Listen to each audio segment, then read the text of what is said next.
At 320 Studio, we specialize in wedding photography. Not only is this one of our biggest sources of income, but we just love the work. We love getting to photograph couples on their special day, and it's such a huge honor. If becoming a wedding photographer is something you're interested in, you might be wondering, how do you get started? How do you book the first client? What's the best way to get your name out there? Well, we've come up with a bit of advice for you, and we're gonna answer some questions that you might have. There's a lot to cover here, and we wanna cover it all, but with that being said, we wanna start with the business side first. And our first and probably most important point is gonna be to make a contract. We cannot stress this enough. We suggest doing a bit of research for what a proper wedding contract contains, as well as things that are gonna be specific to you, and include that in your contract. We make our contracts available to reach our clients via Dubsado, which is our client management software of choice, and we highly recommend it. One of the other reasons we recommend Dubsado is because it is integrated with Stripe, which is what we use to accept payments from our clients.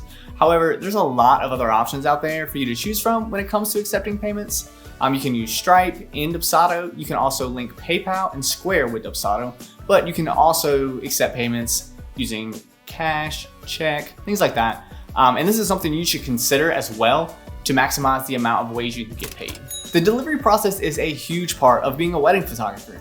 You're gonna need to solidify all the details about what that process is gonna look like for you. Here are some things you might wanna consider.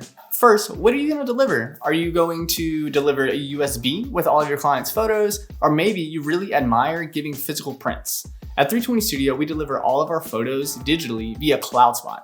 This gives our clients the opportunity to access their gallery, download all of their photos, and save them themselves. Secondly, you're gonna wanna know how many photos you're gonna deliver.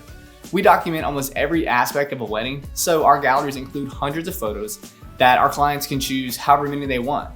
However, let's say you do want to deliver photos by print or USB. The more photos you deliver, the more expensive the delivery might be. Figuring this part out is gonna help you accurately price your service and communicate that to your couples. Lastly, how do you plan on getting your deliverables over to your client? Now, this is gonna be determined based on what you're delivering.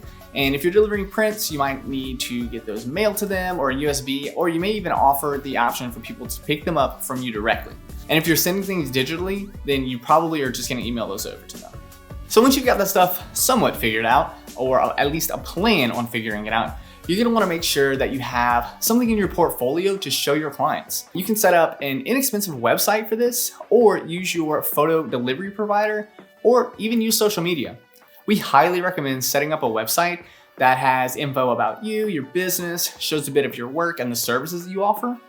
This will give your clients the opportunity to get to know you a little bit better. And this is something that you can implement a little bit later if you want to, just don't forget about it. Let's talk about social media for a second. This is gonna be one of your most powerful tools for a couple of reasons.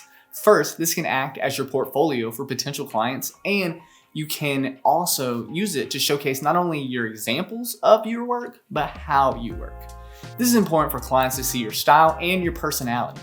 Also, once you get happy clients, asking for reviews will significantly help you get more clients in the future. Now that you've got the business administration side figured out and an idea of what your social media accounts are gonna look like, you're gonna need some work to show. One great way of doing this is by offering your services at low or no cost. While you don't wanna do this for a long time, it's a great way to get your feet wet and get some experience. Back in the day, I photographed a wedding reception for a friend's family for just 300 bucks. It was a great experience. I made a little bit of money and they got just what they were looking for. The second wedding we did was at a discounted rate for our close friends. And after that, we started charging a competitive rate for our market. Another great way to fill your portfolio is by participating in styled shoots. A styled shoot is basically a mock wedding put on by a group of vendors in order to create portfolio material, network with other vendors, and to generally trial run out their services. You can even look into putting one on yourselves by getting all the necessary vendors that may be interested. Once you find a client that's interested in working with you, you're gonna wanna make sure they know that you're fresh, but excited to get started. Make sure you're prepared to talk to them about the plans of their wedding day and include questions about shot lists, specific moments they want captured, and ask them if there's anything you'll need to know in advance.